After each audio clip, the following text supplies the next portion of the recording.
because I'm sure you also feel that same, when you have that decision fatigue, because you don't know what is right to do. And even after you took that decision, you still don't know if it was the right decision. You ruminate on it. You think, you keep thinking about it. Most of the time, it also keeps you up at night. And because you don't know what is the right thing to do. And you are self-doubting yourself. You are second guessing, and it's difficult. It's always been difficult for humans of all ages, of all periods of the evolution of humanity. And the Stoics so were deeply connected with emotions, and they found a way to rule them. That is not to suppress them, but to rule their emotions, because emotions are what makes you human. They are what makes you human. And so they are the fuel that's propelling you forward, that fire that you feel inside. And you have to be able to use that fire, not letting that fire burn you, but also don't letting it die. And so that is the force that is within you. And you shouldn't suppress that force, but you should be able to rule that force that are your emotions. So I said before what taught Epictetus to his students, to concentrate on what was up to them, because some things are in our control and other things are not. So that doesn't mean to detach. That means to rationally being able to focus your effort on what is in your control, so that you can act with decision and with impact where it actually matters, because there you can make a difference. And Seneca, if you think about Seneca, Seneca was advising politicians, bankers, power brokers. Actually, he was also advising Nero. Nero was not a nice person to deal with. And so he understood extreme ambition, and he understood money, and also he understood risk, and for sure he understood pressure. And so, also for him, Stoicism was never a philosophy for disengaging from life. It was a philosophy for engaging with life, but correctly. So this is where things go wrong online. Because somewhere along the way, indifference stopped being a technical, ethical term and became a lifestyle aesthetic. But this is a distortion, because is an ethical term, being indifferent, and in this way is technical. But if you use that just like aesthetic on social media, a kind of lifestyle that is distorted, then it is turned into emotional denial. Emotional denial. So somewhere along the way, what was strength turned into just silence. That's dangerous, because repression doesn't make you strong. It makes you brittle. And I want to give you also some scientific grounding for this, because Stoicism understood this thousands of years ago, but today this has been demonstrated by science, and especially neuroscience is very clear about this.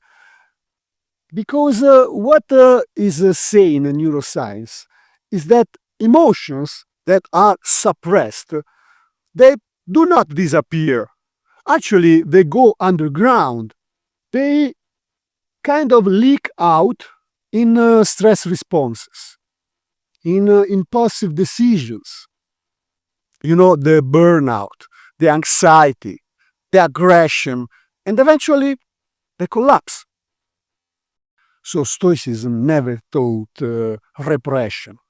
It taught mastery. And mastery is active. Is something active. Is something that is trained. Is something that is embodied.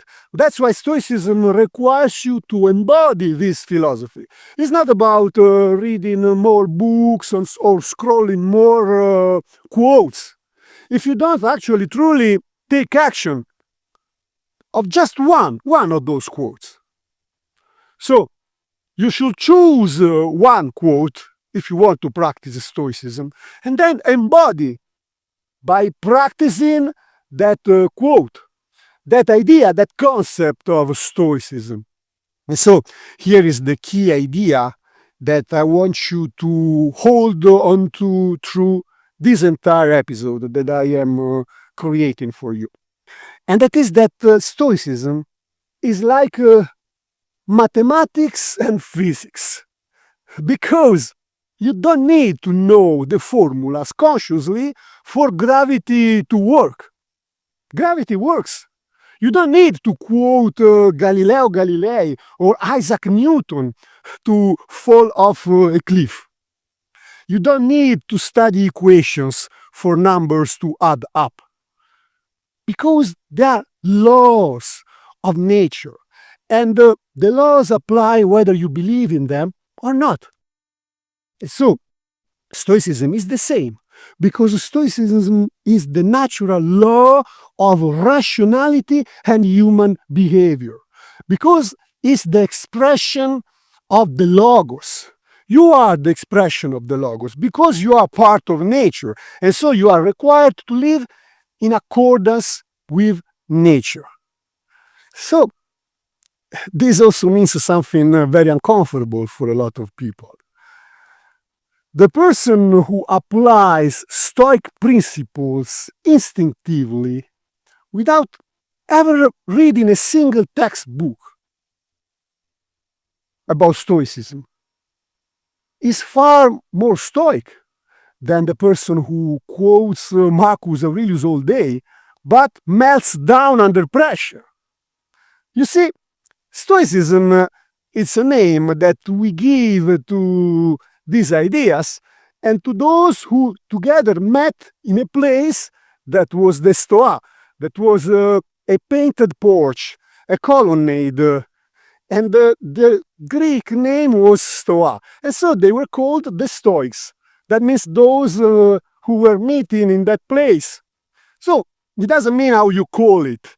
Like mathematics, it doesn't mean how you call a certain pattern, or how you use, for example, a notation. If you want to use a notation for calculus, we are using the notation from Newton, but there was also another notation from Leibniz, and Leibniz discovered calculus exactly almost at the same time together with Newton. So it doesn't matter who discovered it, how they called it, or what notation they used. Calculus, is something that is, it is nature. It is the language of nature. Galileo Galilei said that mathematics is the language of God, the language of nature, how nature uses the language to give meaning to the things around you. Because through mathematics, you can create a model of the world, and by creating this model, then you can interact through the formulas that mathematics and physics offer you to solve problems now.